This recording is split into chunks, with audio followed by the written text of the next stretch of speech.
Good morning, Supervisors. My name is Starchild. I'm Outreach Director for the Libertarian Party of San Francisco. I'm here to strongly oppose any additional restrictions on what people may sell, consume, put into their own bodies. I think it's insane that in 2019 we're actually talking about expanding the war on drugs. And make no mistake, that's what this does. When you criminalize people from being able to sell products that people are voluntarily choosing to use, and some of these products may not be good for people, although they may be better than the alternatives. If someone's actually trying to stop smoking, it's better for them to use vaping products than to continue smoking regular cigarettes. We know that's true, and we know that people who are trying to stop smoking are using vaping products, and we make these products less available. That will mean fewer people being able to use them, and in some cases continuing smoking products that are more harmful to them. But even if somebody wants to use the most harmful products, it should be up to them. It's our bodies, our choices. We're talking about adults here. It's already illegal for people who are minors to use tobacco products. That's not changing. But San Francisco needs to get a clue here, and it really is just insane. To expand the war on drugs will just create more black markets, more criminalization of people. Remember Eric Garner. He was killed for selling loose cigarettes on the street. This is the black man who was choked and killed in New York by police. And that's the kind of thing we're setting ourselves up for, is a black market in cigarette products. And we know the problems that this creates when you create black markets in terms of criminalization of poor and marginalized people, minorities, LGBTQ people. These are the kinds of people that tend to get caught up in the wheels and ground up by the criminal justice system, or what passes for justice. And expanding. Thank you. Hello, my name is Kevin Richard Cara. I'm a local businessman in Northern California. I don't smoke, but I've been in business for 35 years, and I thought this was America. I thought we had a freedom. Tobacco is a legal product. If a legal person over 21 is buying the product, what is happening to all those smokers who live in San Francisco, pay taxes, where they're supposed to go? Are they supposed to go to Oakland every time they want to have a puff? Or are they supposed to go to Nevada? So we, as citizens of this northern community, we do need to think, if it's a legal product, I'm a diabetic. So if you tell me, okay, I can't have Coke or Diet Coke anymore, what am I supposed to do? Thank you. Thank you. And just to reiterate, we're taking comment on item number 5, restricting commercial tobacco activities on city property. Next speaker. Good morning, Supervisors. My name is Shay. I am the manager at Happy Vape in San Francisco at Ocean Avenue and Victoria Street. I'm in Supervisor Yee's district. So I represent a group of more than 500 individuals, patrons, community members, and relatives. We are against the ban, as we originally came to the supervisor's office with a land use issue. Getting our vape shop to open up was originally about getting our tobacco paraphernalia establishment license. We were brought against with health and everything else to be able to prevent us from actually trying to open. So it turned into a health issue, which we had to revisit as a land use issue. Went back to the supervisor's office, had to come back and fight that as well, and turned into finally getting our shop and getting our tobacco paraphernalia establishment license. And then after that, we have now been regulated consistently in this market from that point onwards. 21 and up laws, flavor bannings, everything that's happened from that point onwards. You guys initially approved us, and then now all of a sudden there's this ban that's being proposed that is basically going to remove us from business. If this ban does pass, is there any compensation to the business owners themselves, especially people like us who are dedicated vape shops who only sell vape products, not cigarettes, not anything else? I believe that if sold correctly at a dedicated vape shop, it can lead to people quitting the way that we are actually expecting. The problem that's being affected right now is that most of my customers themselves are not being educated when they go to a vape shop. I talk to most of my customers for almost an hour to educate them on exactly what it takes for them to actually go down the lines of quitting, as in taking smoke breaks and taking vape breaks instead. Smoking is legal, smoking marijuana is legal, and even psilocybin and peyote in Oakland are becoming decriminalized. But vaping is demonized and now facing a ban. We're allowing flavored alcohol, which most children would start drinking at, and is sold within stores that reach in grocery stores. But however, vaping, which is regulated equally to alcohol, no minors purchased with IDs and required IDs, is argued as marketed to children and used as to mask nicotine. Should we also be banning bars and mixed drinks as well then?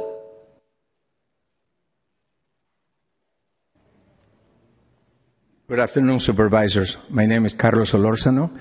I'm the CEO of the Hispanic Chambers of Commerce of San Francisco. Thank you for the opportunity to let me express why we are opposing this ban. We are representing over 900 small businesses over here and over 5,000 small businesses in San Francisco and the Bay Area. We're not just the Mission District, we are San Francisco also. We have issues from the beginning because as the Small Business Commission requested and offered, we have more time to need a specific finding for alternatives for this small business. We're losing a small business. Everybody talk about the health issues. The health issues are concerned to us. I have 6 kids, none of them smoke. Because we strongly believe that education starts at home. Education starts with your family. Not only that education starts with your family, but it also needs to be continued to have programs for education. But that doesn't mean doing it by punishing small businesses. We're losing small businesses. Yesterday, I was here in City Hall. I went to visit 3 of my businesses. They're already closed. We're losing a small business. It's not an issue just of health. It's also an issue of surviving for the small businesses.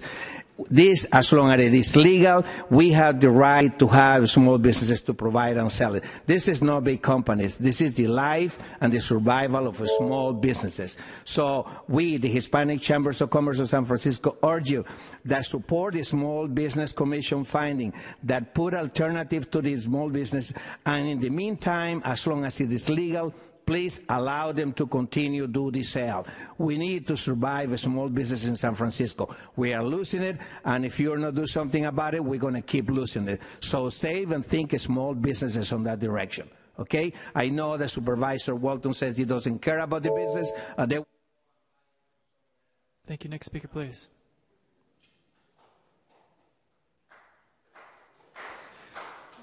Before we continue on, I'd like to, through the chair, to honored guests from the public, remind everyone of Board Rule 1.3, which states that we will not hear any applause or booing or chattering. If you have support to give to a speaker, please give us your thumbs up.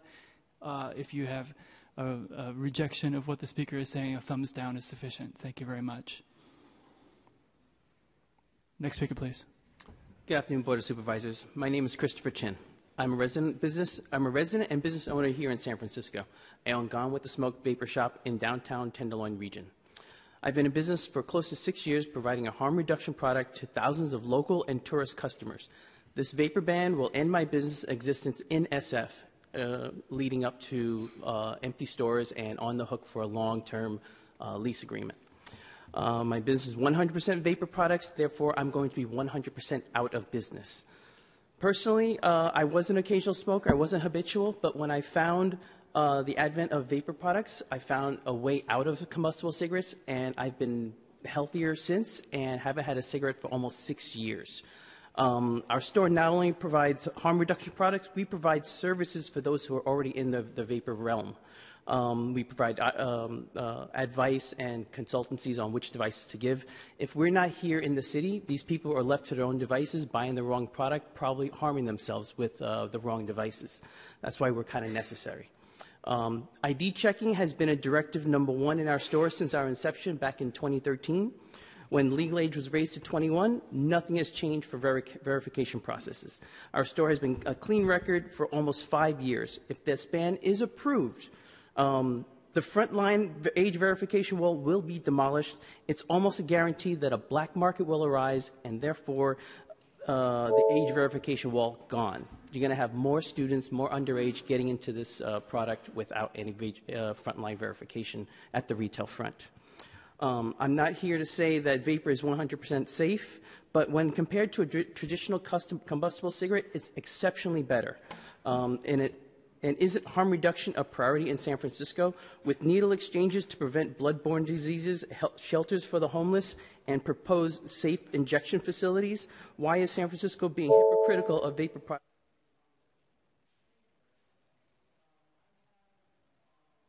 Next speaker. Thank you, Supervisors. Miriam Zazunas here, Commissioner, Small Business Commission. I'm here speaking in lieu of staff about our recommendations on this item. The Small Business Commission approved unanimously the following proposed amendments to the board. Exempt existing compliant tobacco retailers and prohibit new tobacco retailers from selling e-cigarettes until the pre-market review. Include declarative language that this legislation would be a temporary ban contingent upon this review. Ensure that by mail and online e-cigarette retailers would be subject to the same fines and fees that brick and mortars retailers are subject to.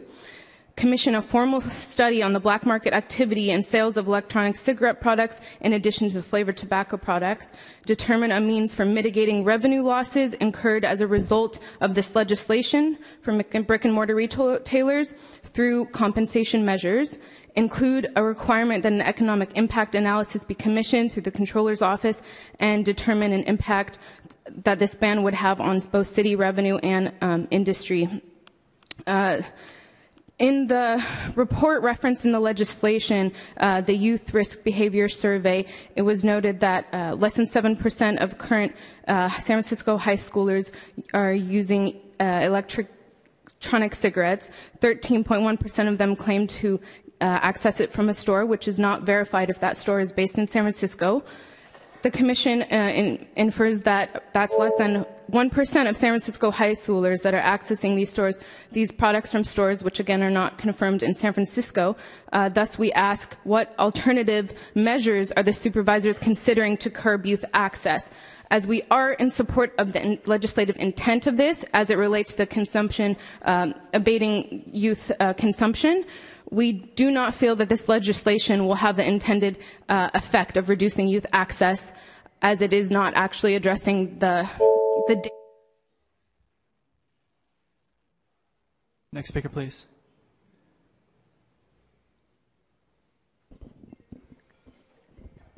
Hello, my name is Stephan Tuition, and I smoked for over 50 years, and I tried the other vape, patches. I smoked on top of the patch, but since I switched over to e-cigarettes, specifically Juul, my lungs cleared up. I don't have phlegm anymore.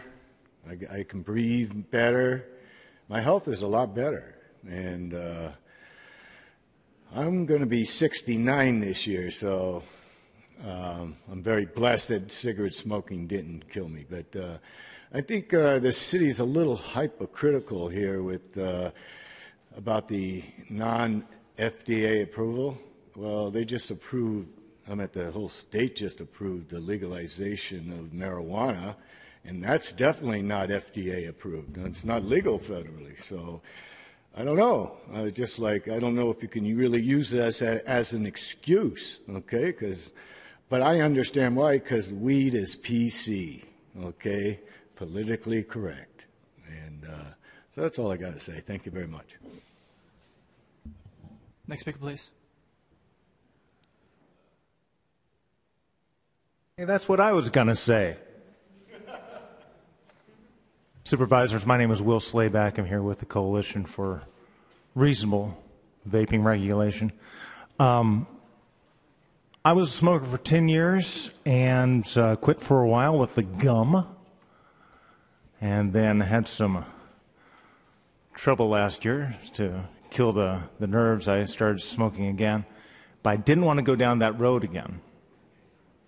So I learned about vaping, which is an elegant solution.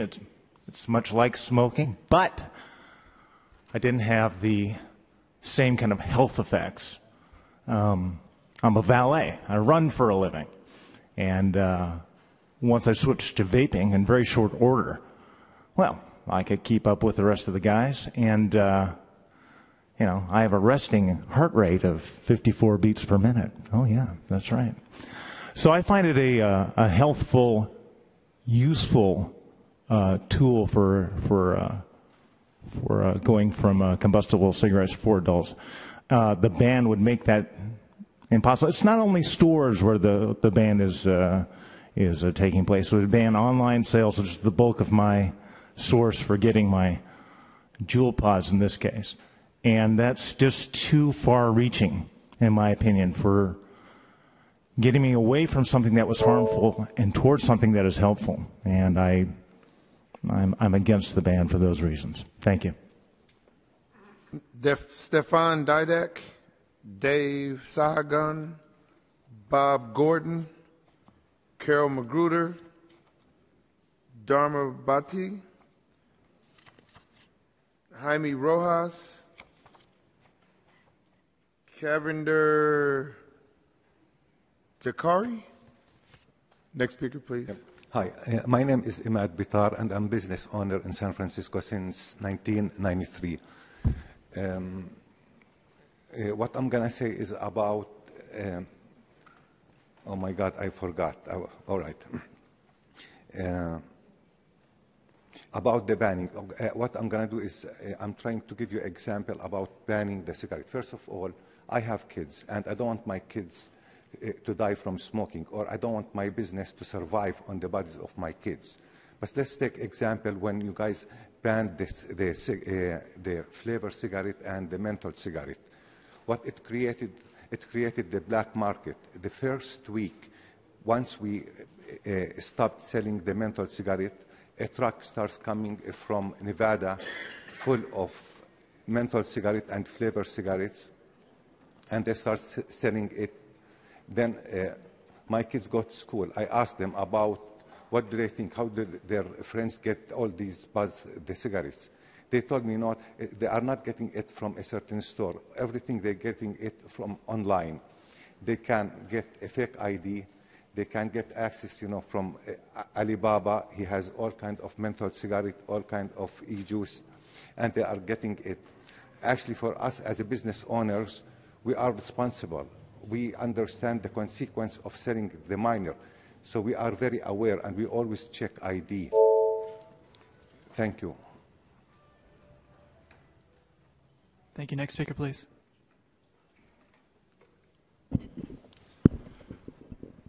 Supervisor Walton, Gunnerman, and Stefani, I'm Lloyd Trammell. And today I'm standing to oppose this ban. And I'm calling for you all to regulate and educate. As the president of the Dr. Martin Luther King Jr. Foundation, Dr. King smoked. He was a smoker. And I think what is needed is more education. We can't just sit in the lap of families. We have to involve community-based organizations. We have to engage our Board of Education. My son goes to school. He's learning about puberty in school, junior high. Are our kids learning about smoking in school? I think we have to think creative and not take away people's choices and allow people to have the opportunity to choose what they'll do. Certainly you can set bounds, you set bounds before, 600 feet away from a premise for you to smoke. So I call for you all to create regulations for this particular item. Thank you.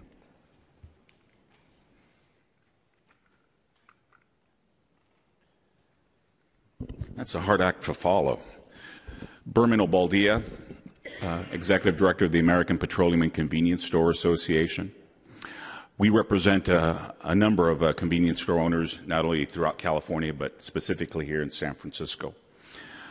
We're opposed to the ban. We support a lot of the attributes of what the proponents are trying to do in terms of keeping tobacco products outside the hands of people under 21. However, our method is a little bit different. As a gentleman previous to me said, it's about regulation. We should have more enforceable regulations. We as retailers are on the front lines of age verification. We don't want to jeopardize our businesses for selling tobacco to anyone under 21. So we want to be sitting at the table with policymakers to try and carve sustainable, realistic approaches to dealing with this particular public policy issue. I'll give you two dates, 1920 to 1933. What happened during those times, those 13 years? Prohibition. Alcohol was banned. What was the aftermath of that? A lot of people enriched themselves. The black market, a lot of people died because of bathtub gin and other fraudulent products out there. So we've seen in America that prohibition does not work. Bans do not work. It creates an illicit black market for these products. So let's work together. I'm willing to sit at the table with the American Lung Association, members of the city council here, and us to carve something out. That's all. Let's work together.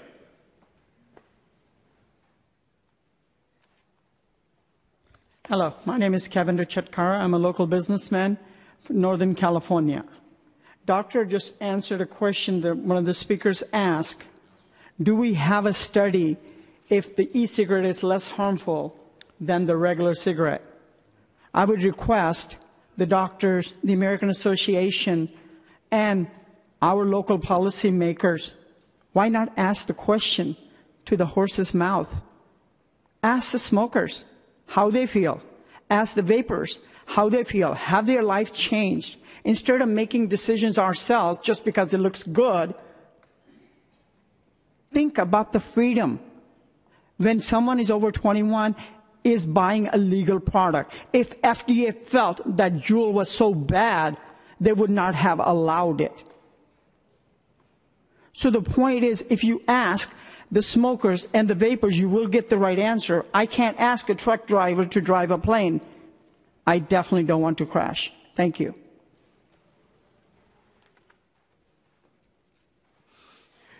Good afternoon, committee members. My name is Stefan Duk, and I'm with THR Policy.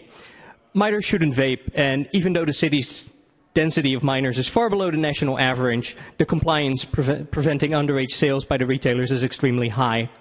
This policy will not accomplish its goals. There are better ways to prevent youth access, and we encourage the city to have that conversation with retailers and work together on more successful solutions. The prohibition on the sales of all vapor products is contrary to the harm reduction policies that the city has embraced when it comes to other substances. It encourages current smokers to continue smoking, while the city denies access to a life-saving technology that has worked for millions of Americans when all other options have failed. It says to former smokers who use vapor products that the city prefers they start buying cigarettes again. I can't imagine the city desires to see a creation of yet another illicit market while further damaging public health efforts. Though I guess increased sales of deadly combustible cigarettes would at least justify the enormous cigarette littering abatement fee. I understand the prohibition of flavored tobacco products has had a negative impact on the city's revenue, but policies to drive sales of deadly combustible products should not be the answer to that. The city has garnered the reputation of the human feces capital of the nation, but denying smokers a safer alternative somehow is a priority. We're told it's because of the health risks, yet open sewers are not a health risk. This policy sends a very clear message. The city's priority is selling traditional cigarettes while allowing activist City Attorney Herrera to do the bidding of entities who aren't even part of the city or couldn't care less about it. I find it difficult to believe that residents of this once amazing city would agree with these priorities and policies designed to further alienate tourism, destroy small business, and most of all, encourage bad habits that will lead to the guaranteed premature death of many of your residents. I strongly encourage the city to re-examine its priorities and send this policy straight to where it belongs, a trash can. Thank you. Thank you. Next speaker, please. Good afternoon, supervisors. My name is Jaime Rojas, and I'm with the National Association of Tobacco Outlets. We represent retailers throughout the United States, over 60,000 of them, including here in the city of San Francisco, and we strongly oppose this proposed ordinance. We oppose this proposal for the following reasons.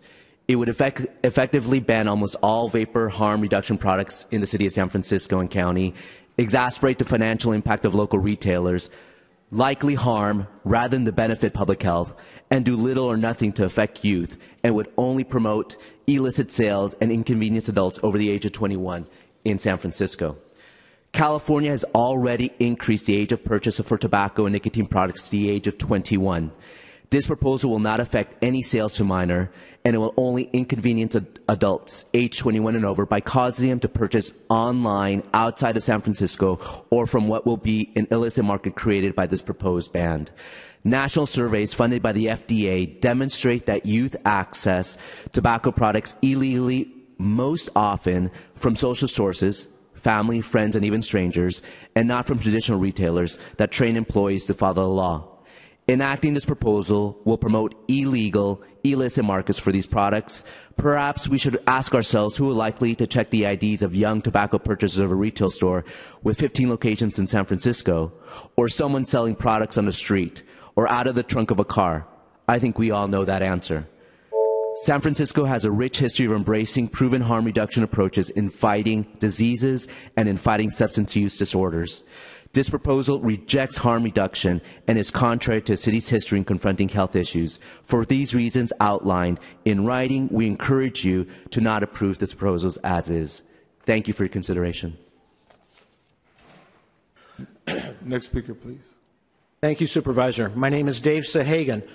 Part of the Castro Street Merchants Association, the Council of District Merchants, California Fuels and Convenience Store Alliances, past president of the Small Business Commission. There are many other retailers that wanted to be here today, but they're busy working, trying to keep their businesses open. I and all of them oppose this ban. Bans like these hurt small businesses and have no clear indication they do actually curb youth access. In fact, the California Department of Public Health says that the small businesses have the best rate of success in preventing youth access. Small businesses are the answers to this problem, not the problem itself.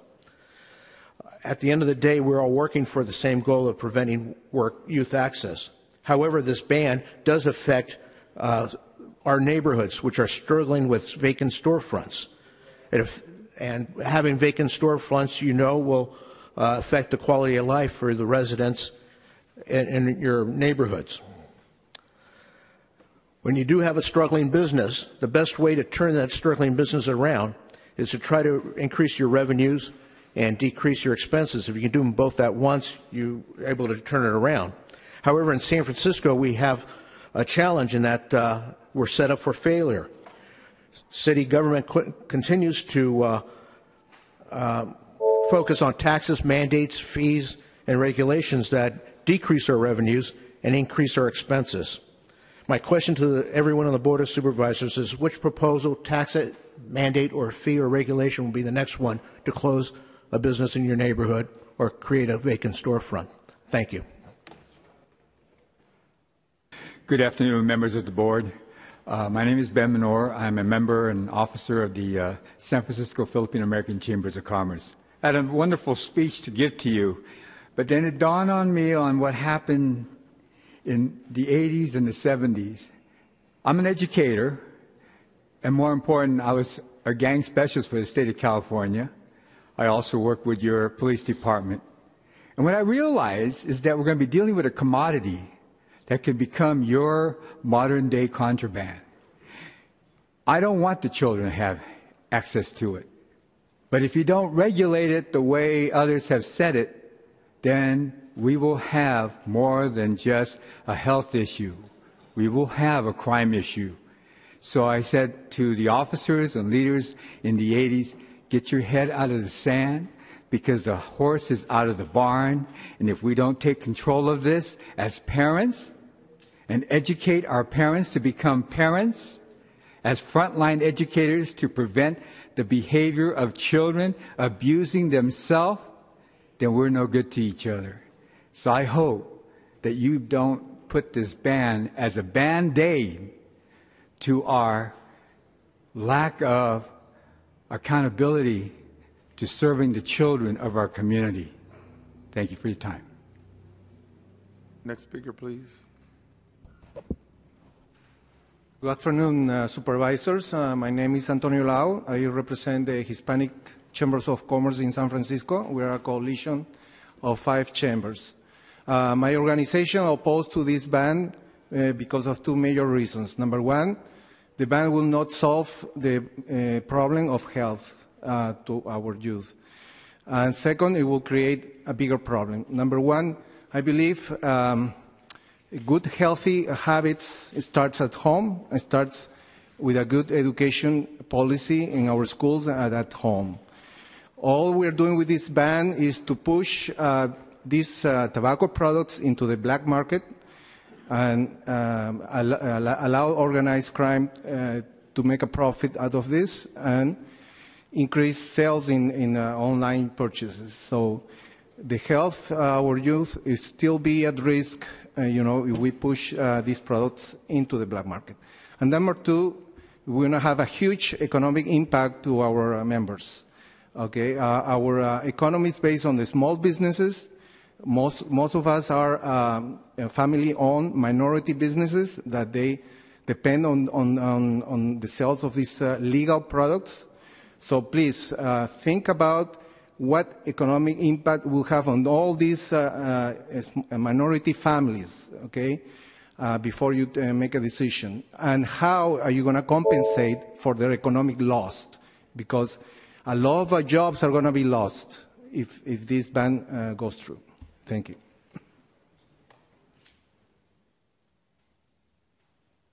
Hi, my name is Chris Rice. I'm a resident of Soma, proud resident of San Francisco. I'm actually a Juul Labs employee. I'm here on my own volition, voluntarily, because I just want to share with you the story of why I decided to work at Juul. I was happy in the job that I had and was actually kind of had a negative opinion of the company as well, as many of you appear to have as well. And as I talked to people that worked at the company and learned more about the mission to eliminate combustible cigarettes, I started to think about my own life. And the very first memories I really kind of harken back to are the death of my grandfather, who died of lung cancer. And then I started thinking about through the 90s how many other people who are around my age that are millennials, we all probably have lost all of our grandparents, all of our aunts and uncles, especially for me from the South, where smoking is very prevalent, to smoking-related issues, to combustion of cigarettes. And so I feel very fortunate to be a part of an organization that provides satisfying alternatives for people that can actually make the switch and change their lives, as you've heard from some people that are here today. And so I just wanted to share a little bit about that and also just kind of bring a face to who we are talking about, because oftentimes we otherize and stigmatize these issues, just like is stigmatized against the LGBT community here within the city. We've stigmatized PrEP and all kinds of things that the city has actually stood up for and been on the forefront of harm reduction. And so I would encourage you to look at other nations, other councils that have actually embraced harm reduction, especially around vapor products, and do a little bit of research there. And I think you'll find some very promising things for our future. Thanks. Next speaker, please. Hi, my name is Judy Smith. I taught school in San Francisco for 35 years. I started smoking in my mid-20s, about 2 packs a day till I was 37. I quit when I was pregnant, but I did go back to it, which even meant my daughter would stop breastfeeding. My mom died of lung cancer. I was diagnosed then with breast cancer 12 years ago. Even in the face of that diagnosis and the surrounding of people dying of cancer, I couldn't completely stop using cigarettes, so maybe I'm an exception, but I have used e-cigarettes to cut down, not just using humongous amounts of nicotine pods, but putting my own researched vape juice into my vapor pens, and I've cut down, and I intend to completely stop at some point. It's a long haul. Until I started vaping, I couldn't switch away from tobacco, cigarettes, and combustion. I haven't touched one of those cigarettes in almost 6 years. Vaping's been a savior for me. I have a daughter. I've taught school, and the proposed policy ban is not a successful or a good idea. Bans work in our heads. They don't work in reality. They provoke children to find better ways of getting around them. Forbidden fruit is always more exciting. The board takes this approach. Why are we leaving alcohol and tobacco on the shelves? In my mind, alcohol shouldn't be there. But if you hide things from kids, they work hard to get it. The ban won't actually help kids avoid vaping products. It's a bad trend, and I agree. And parents should raise their kids to be educated, well educated. And they should also be educated about harm reduction, about vape systems helping deal with the opioid epidemic, and I just think curtailing my rights or other adults that are able to access legal products is an unfair sidebar.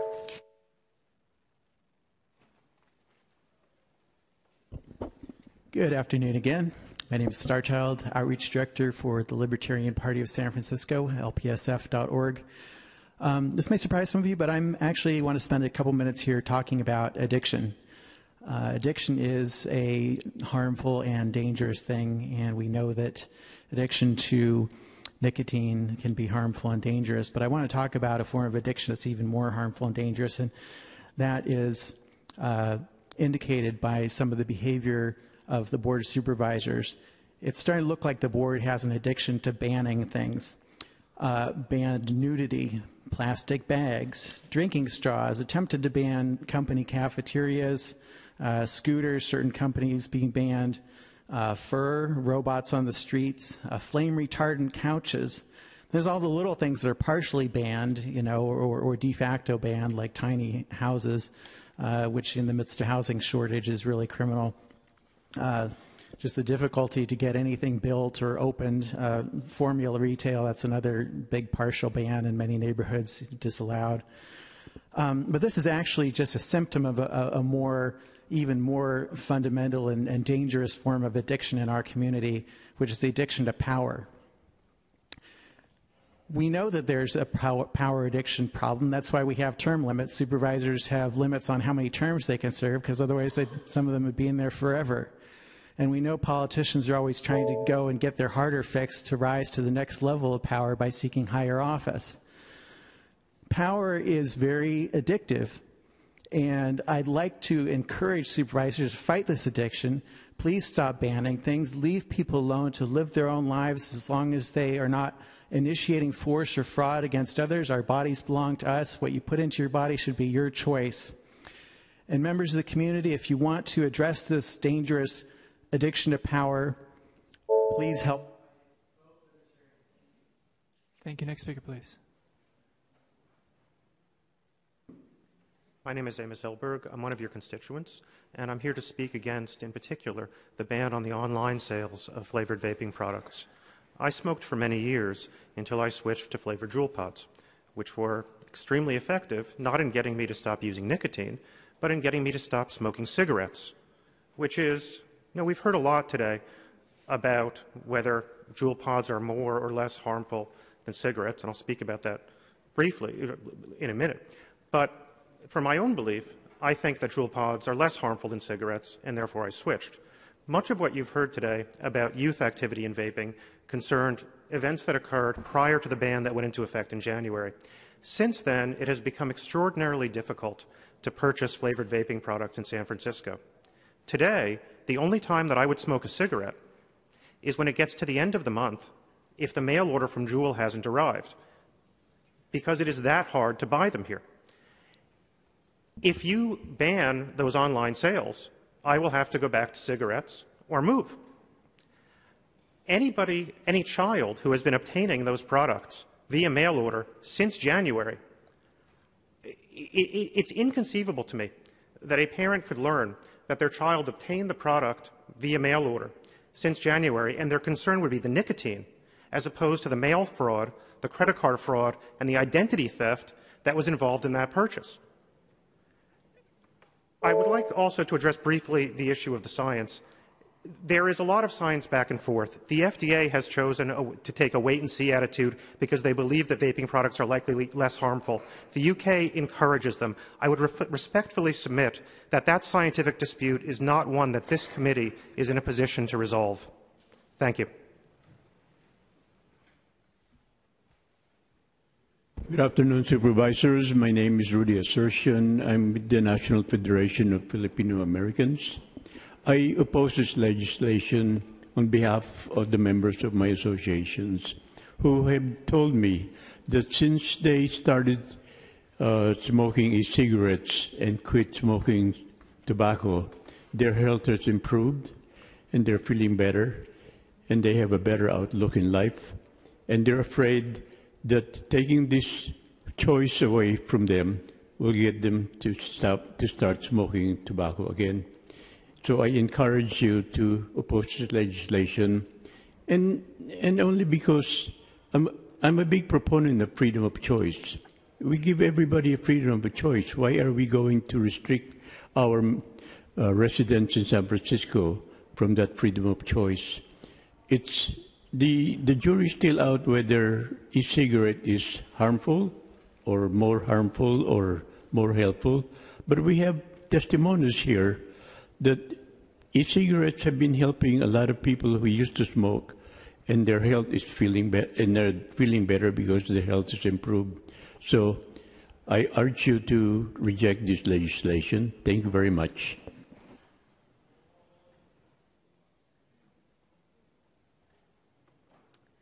Good afternoon, committee members. My name is Nicole, and I'm a resident of District 5 in San Francisco, and I'm here to speak in opposition of the proposed ban on e-cigarettes.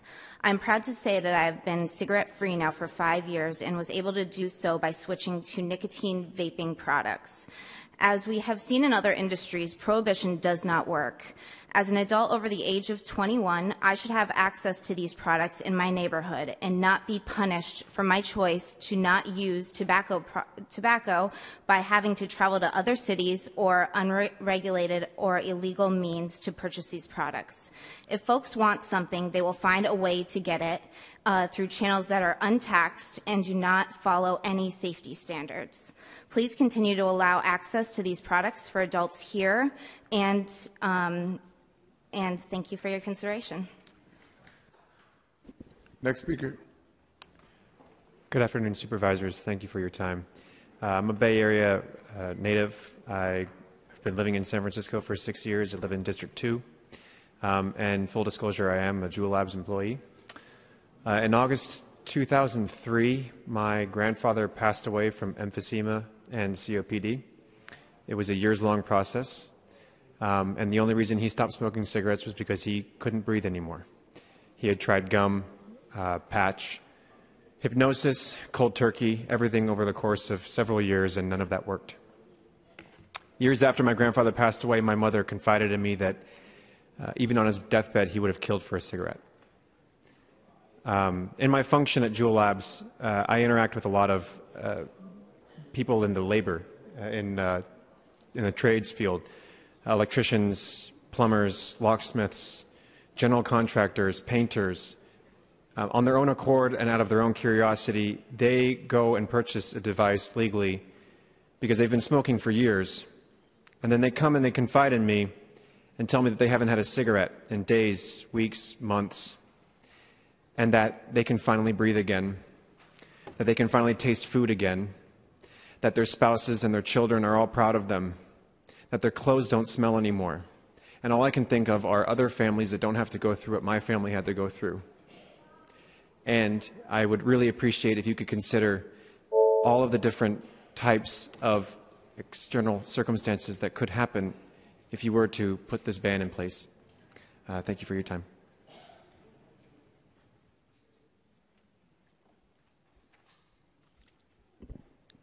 Good afternoon. My name is Jessica Baker. I'm also an employee at Juul Labs. I came to work at Juul about 2.5 years ago, purely based on two things. One, the people, and two, the mission. Our mission is simple. It's to eliminate combustible cigarettes worldwide. Currently, 1 billion smokers are using cigarettes, and that's a powerful mission, and that was enough to make me inspired to work here. As a child of the 80s, much of my holidays at Grandma's house were consumed with big clouds of smoke inside as they all sat around and smoked cigarettes, and me and my brother would hide from the smoke and go upstairs and seek refuge wherever we could. My grandma's now 83 years old and suffering from COPD. There were no alternatives to cigarettes during her time smoking, and now she's suffering. She, mentally and physically, she's healthy as can be, but when it comes to her lungs, they're failing her due to her long-time smoking habit. My stepfather smoked for 50 years, and the first thing that I did when I started working at Juul was hand him a device and a pack of pods. I'm really happy to say that he has not picked up a pack of cigarettes since that day. I actually recently just called him and checked in and said, "Hey, how are you feeling?" And he said, I can breathe better. I can, I'm not coughing up the gunk in my lungs, and overall, I just feel better. I support reasonable regulations, but believe an all-out ban on e-cigarettes would be doing a disservice to our community. It is important to reserve a choice for adults who are looking for an alternative. I know for me personally, I would be devastated to think about my family and the members that has helped and would not have access to this product as a result of a ban. Thank you. Next speaker, please.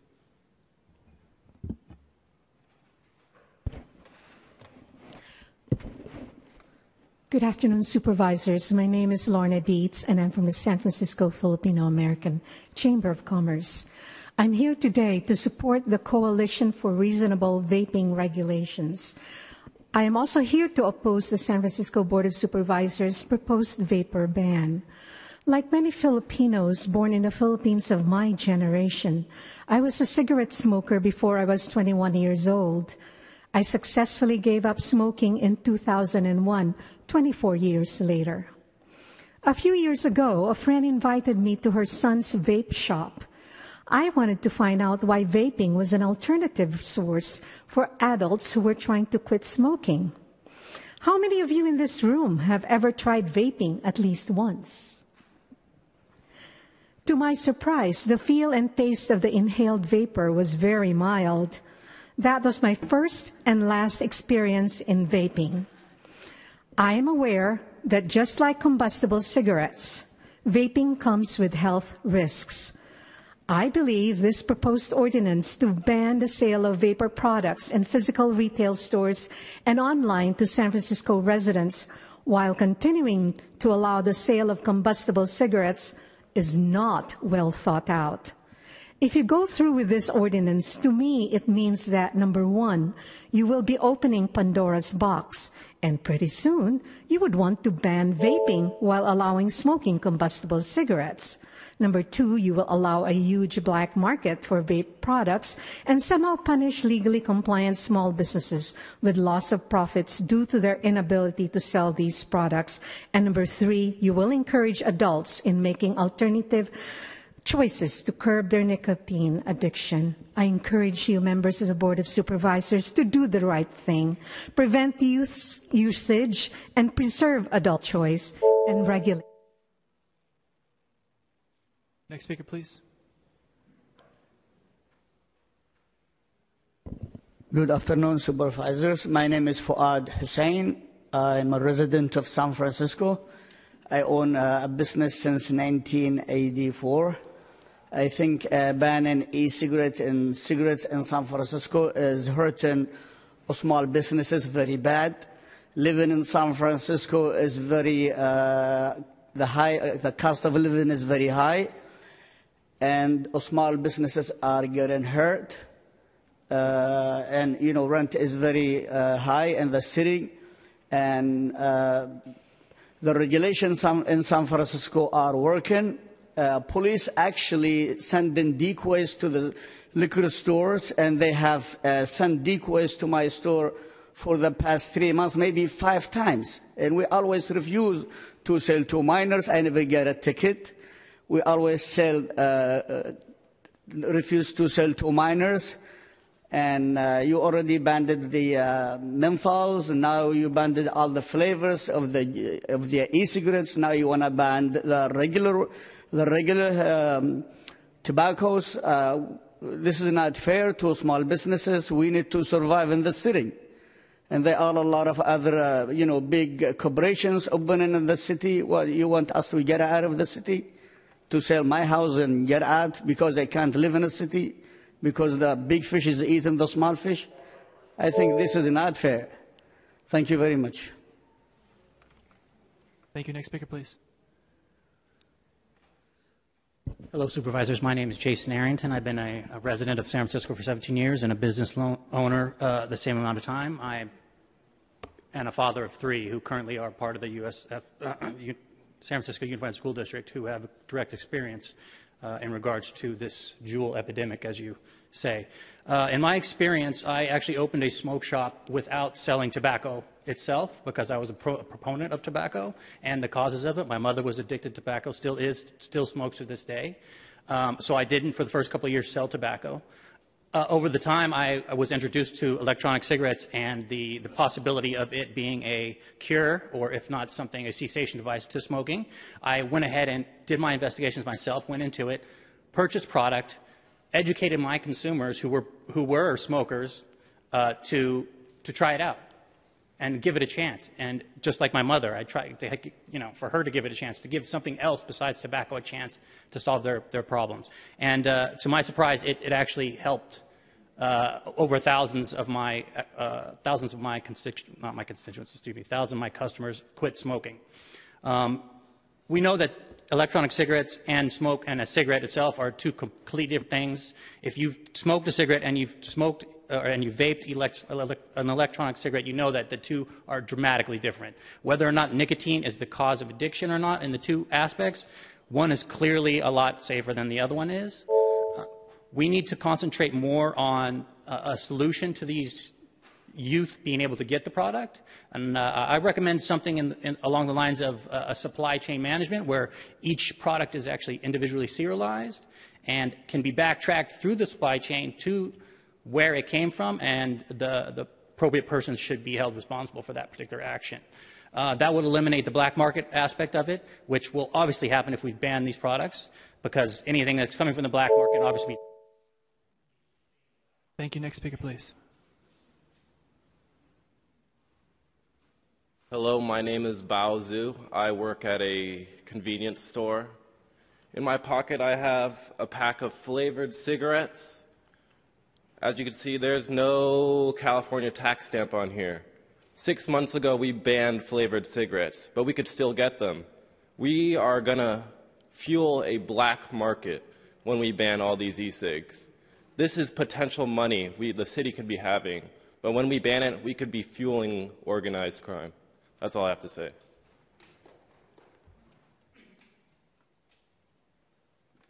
Hi, my name is Edwin, and I'm translating for Ms. Lau.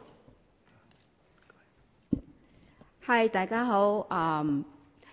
我有嘅 store 喺 The Parent 有嘅 store 喺Power 街已經有10幾年。自從市政府嘅 supervisor ban 咗嘅 menthol light 嗰啲煙，我哋嘅生意跌咗，有 cigarette 就係嗰批有80%，其他有30%。Hello, supervisors. I am Ms. Low. I have a store with my husband in Powell Street for more than 10 years. I would like to oppose about this ban and voice my opinion about this e-cigarette ban. So with the menthol ban earlier in the year, I already lost a lot of business, like around 80%. So 依家大家要知道近嗰個煙嘅問題，唔係話嗰啲人燒煙有即係正規嚟買煙嘅人，同埋如果係禁咗嗰啲under table 嗰啲 market 咪仲好生意。所以我個人嘅意見咧就係 supervisor 有一位即係話有智慧啲嘅 supervisor 出嚟。put 嗰個提案咧 put 喺教科書上邊 start by 即係 middle school 第一年啦，咁啊最好嘅。I believe that we should not prohibit electronic ban, but then we should educate our youth on the e-cigarettes and how these e-cigarettes are actually harmful to them, and instead of banning away these e-cigarettes, which will cause us to lose business. 如果係 supervisor 可以提出提案，正入嘅教科書唔單止係煙有害健康啦，俾啲小朋友知，同埋嗰啲槍械同埋嗰啲同性戀同埋有好多問題，我哋三藩市根本嗰啲政客已經係乜嘢係啱，乜嘢係唔啱，已經係撈亂晒㗎。所以即係今日嘅機會咧，可以話俾嗰啲 supervisor 聽，唔係話你哋要禁咗樣嘢，其他嘢冇做出嚟。你哋禁咗嗰樣嘢，有好多問題陸續走出嚟，會危害人民，會危害所有嘅人群嘅。Even though you ban e-cigarettes, there's still a lot of problems that's going on around the city that you can't address. So by banning the e-cigarettes, you are actually letting a lot of black markets and other crimes that's happening. So I think it's best if we educate our youth better. And that's all I have to say. 多謝大家。Thank you.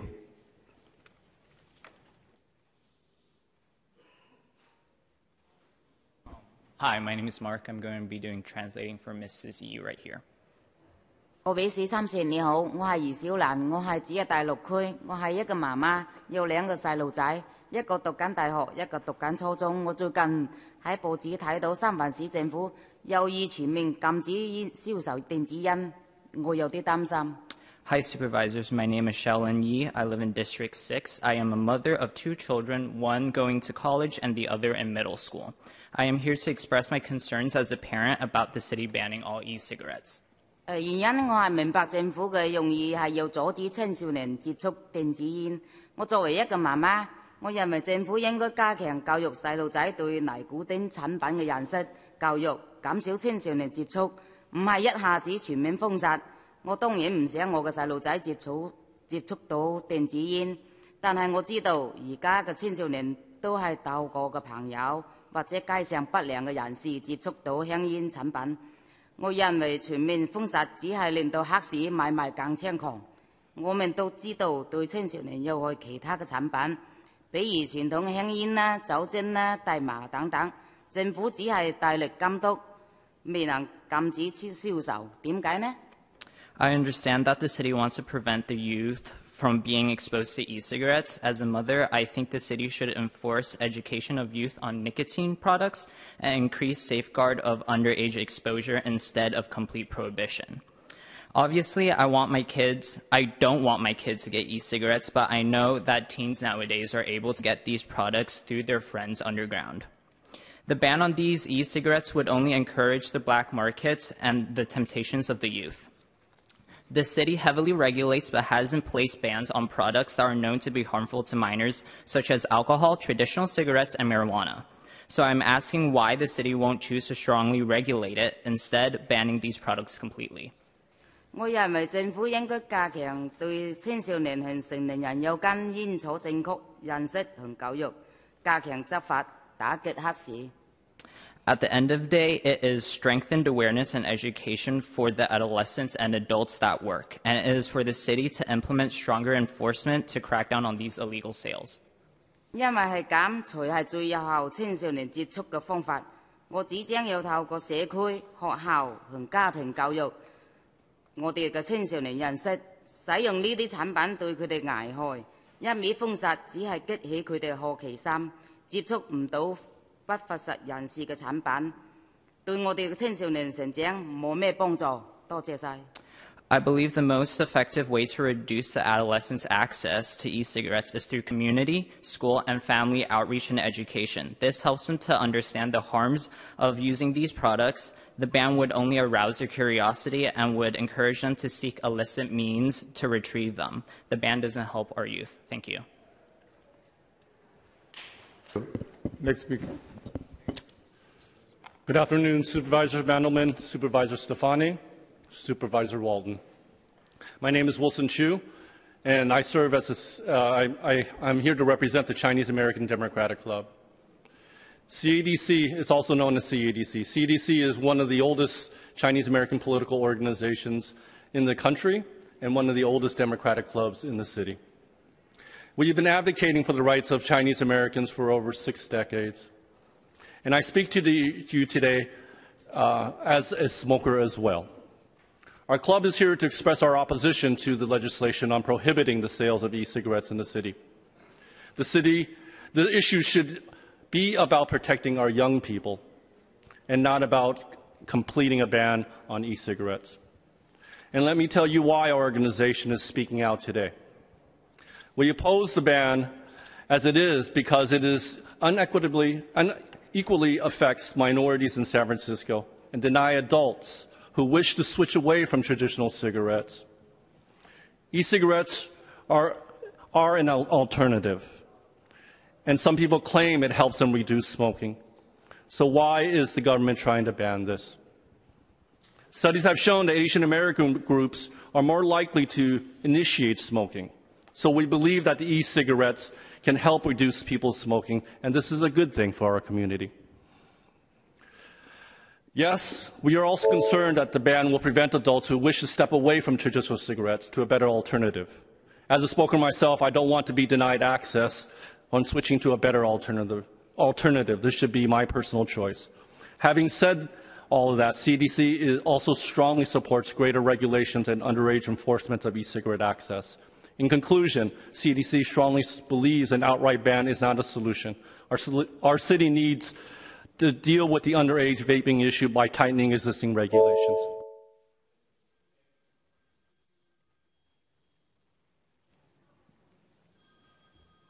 Hi, my name is Hajjaj Abdul Goim Zayed. Friends call me AJ. I'm a manager at Go-Go Deli Market.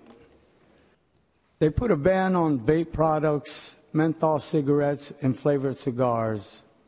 A lot of store owners in the Bay Area are losing money, a lot of money. I'm here to speak in their behalf, and a lot of them are here and aren't speaking, so I hope I can express their feelings. Juul products actually helped a lot of our customers quit regular cigarettes. They liked the fact that no smoke scent was on their hands or clothes, and that was good to know. People, America is known as a place where freedom of choice has brought so many of us to this country. You want to legalize marijuana and ban menthol cigarettes, and yet we see menthol cigarettes being sold on the internet, sold in the streets, sold in every other city, gas stations, smoke shops. Are you telling me that regular cigarettes are harmless? Educating people is all you could really do. There are a lot of products in this world that are harmful. Alcohol, why not ban flavor alcohol? If I start naming drugs, I'll be here all night. Pills, all shapes, sizes, and colors. But freedom of choice is America. Parents need to police their children and educate them, not corner stores. All we could do is educate this country. Thank you. Next speaker, please. Hi, Mark again. I'm going to do translation for Mrs. Wu. 各位市參事，你哋好，我叫伍淑芳，我係紫慎搬樓區嘅居民，我自己亦係一位媽媽，我有2個小孩。我哋嚟到美國14年，我嚟到美國係希望小朋友接觸更好嘅教育。Good afternoon, supervisors. My name is Shufang Wu. I live in the San Bruno area. I am also a mother with 2 kids. We have been living in the U.S. for 14 years now, and our family emigrated to the U.S. hoping to seek a better education for our kids. 我當然明白政府對小孩接觸到電子煙嘅顧慮，家庭教育同學校教育比起全面禁制尤其重要。如果我哋只係用禁制去解決問題，同時亦會產生其他問題。青少年對於好多禁制品，例如酒精、大麻等等，都會十分好奇，會想用不同嘅方法嘗試取得。我哋作為家長嘅責任，就係要正確引導我哋孩子避免使用呢啲禁制品，以及使用咗對佢哋嘅害處。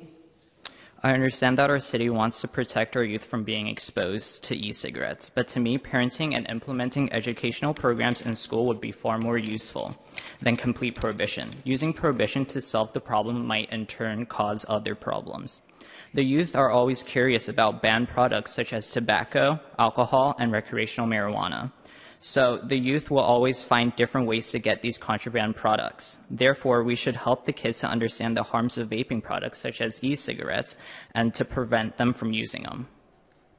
政府而家已經有良好措施教育及防止青少年接觸到酒精、大麻等物品，顯而政府明白到唔係一味去全面禁制就可以解決問題。禁制亦會令一啲立心不良嘅人透過黑市賣電子煙。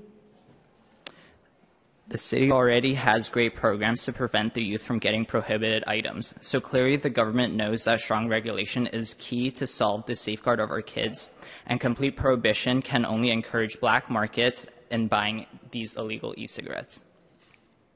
正確教育下一代遠離有害物質，亦應該由家庭學校開始。政府應該考慮更有效方法去幫助我哋下一代，唔係盲目禁制。Thank you. The responsibility for educating our youth should begin with families and schools, not by complete prohibition. So the government should implement a better way to help our next generation. Thank you for your attention.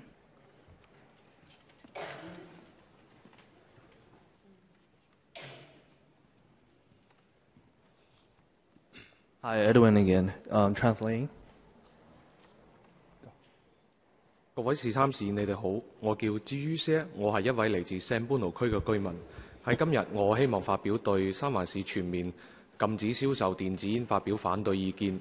我認為政府唔應該扼殺我哋成年人嘅權利，幫助我哋脫離俗稱煙仔嘅傳統香煙。Good afternoon, supervisors. My name is Ji Yushi. I live in San Bruno District. I am here today opposing the city's attempt to ban the sales of electronic cigarettes. The city should not take away our rights as adults to purchase e-cigarettes, which help us switch from traditional cigarettes into better product. 我本身係一位煙民嚟嘅，每個星期都食2至3包煙咁。我屋企人對我唔係非常滿意，所以經常向我抱怨。喺半年前，我轉用咗電子煙，因為電子煙所含有嘅有害物質較少，產生嘅煙霧都比傳統香煙更少，減少咗對我屋企人嘅影響。所以我希望政府唔好奪取俾我一個更好嘅選擇。I use cigarettes myself. I used to smoke 2 to 3 packs of cigarettes each week. My family is always complaining about me, about my smoking habit, so I switched over to e-cigarettes about half a year ago. Because it is less hazardous substances and has less smog compared to the traditional cigarettes. So my choice in switching over to electronic cigarettes has greatly reduced the negative influence that my smoking has on my family. Therefore, I hope the city stop banning and taking away this better alternative. 其實自從喺舊年三藩市市政府全面禁售有味嘅煙草之後，我有唔少食煙嘅朋友都會揸車去屋崙或者 Daly City 去購買嗰個薄荷煙，甚至乎仲會有人通過其他渠道去購買非法嘅走私香煙。所以我認為三藩市實施全面禁售電子煙嘅話，只會導致同樣嘅情況重複發生，甚至乎會衍生更多嘅非法買賣。Last year, when the city banned the sales of menthol cigarettes, my friend went to Oakland, Daly City, and other places to buy illegal menthol cigarettes. I have noticed with that, the introduction of banning menthol cigarettes, there has been an increase of black market selling menthol cigarettes. And so with the introduction of banning the electronic cigarettes, I think the same thing will happen, leading to an increase of black market sales for the electronic cigarettes. 我認為成年人有權利去做更健康嘅選擇。我希望政府留俾我哋一個方法去脫離傳統香煙。請政府通過明確管制，而唔係一味咁扼殺，咁樣先至係最有效嘅管理方法。多謝各位。I believe that adults should have their own healthy choices, and I hope that the city can leave the alternative for me to get away from traditional cigarettes. Please have a better regulation system and plan out than banning out electronic cigarettes. Thank you.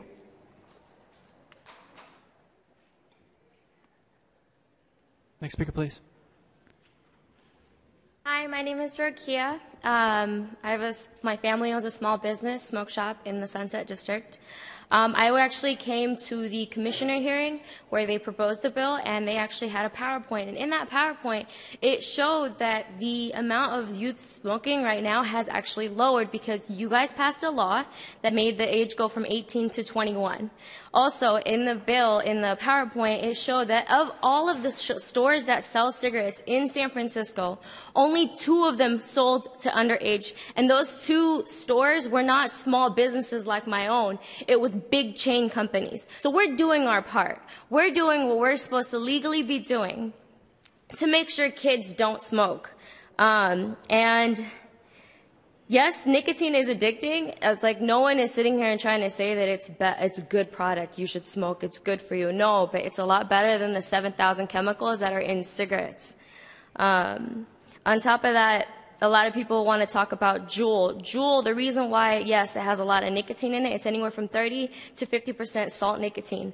That's just Juul. There are so many other products that have way less, from no nicotine to 3%, which is very, very, it's an ultra light, to 6. And my sales, most of them are from the 0 to 6. It's not the high amount of nicotines, because that a lot of times people are like, oh my God, it gives me a headache. I don't like it. They want to do the less nicotine. They need that oral fixation that cigarettes give them, e-cigarettes.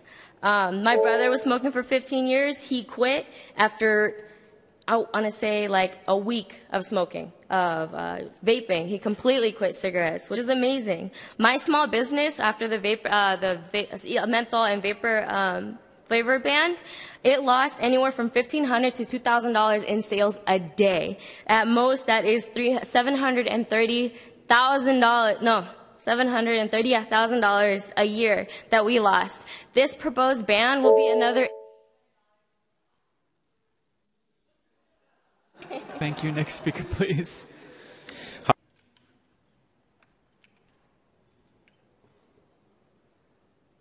Hello.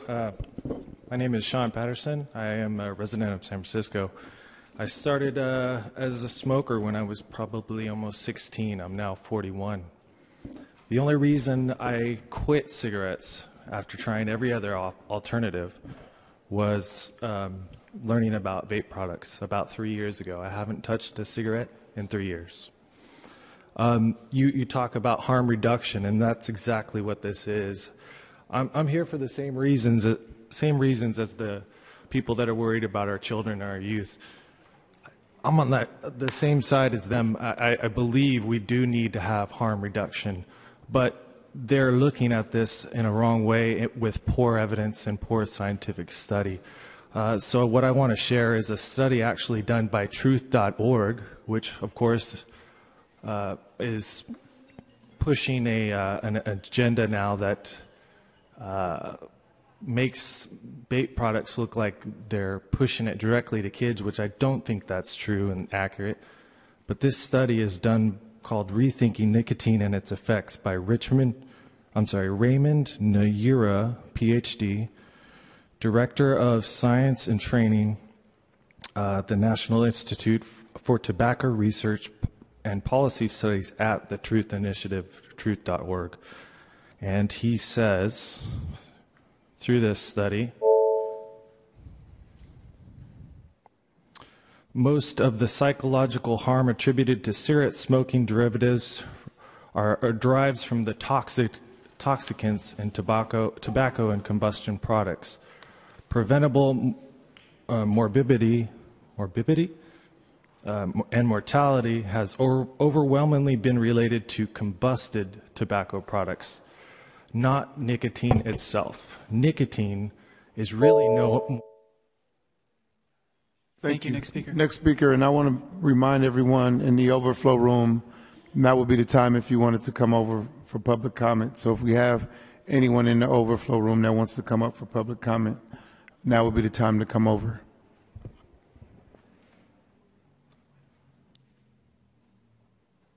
Hi, my name is Antonio. I just wanted to say I grew up at a time when we didn't have access to things like vaporizers for our nicotine. I lost people to cigarettes because they didn't have the ability to make a choice like that. You know, nicotine helped us wipe out the plague when we didn't have antibiotics here in the 16th century. This was a brutal thing.